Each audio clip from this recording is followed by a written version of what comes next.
I love this river. It is the longest free-flowing river on the East Coast, about 195 miles from the Blue Ridge Mountains all the way down to the bay.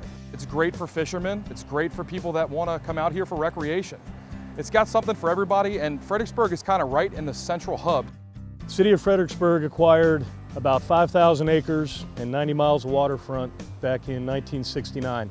In summertime, from Mott's boat slip, which is about maybe 5 miles upstream, down to city docks, we'll see tens of thousands of users each season. We do river rescues pretty often. On average, we rescue about a little over 30 people a year, and that can be anywhere from 20 to 50 water rescue calls per season. Those areas that are easily accessible are right here in the city of Fredericksburg.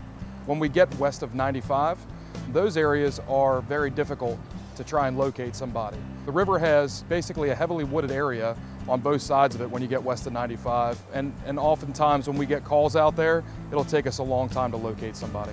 A typical rescue is 4 to 8 hours, which is unacceptable for a person in distress. But then also the first responders in this heat, in neoprene, walking around for 4 to 8 hours through the woods trying to find these people, that's unacceptable. Officer Young and I got together and met, and kind of in our discussions, we both kind of came to the conclusion that some areas of the river were very difficult for us to locate people. And because of that, we wanted to come up with a way to maybe make that a little easier. The Friends of the Rappahannock puts out this water trail guide, which is great. It's actually a really great map of the river, and it gives you the actual miles of the Rappahannock itself. John said, there's this great mile marker book, and it shows you where you're at, but there's nothing on the shoreline that corresponds to this book. So our idea was to put mile marker signs on the river itself. Subconsciously, when you pass a mile marker sign, put it in the back of your head, I just passed the 138. I just passed the 137.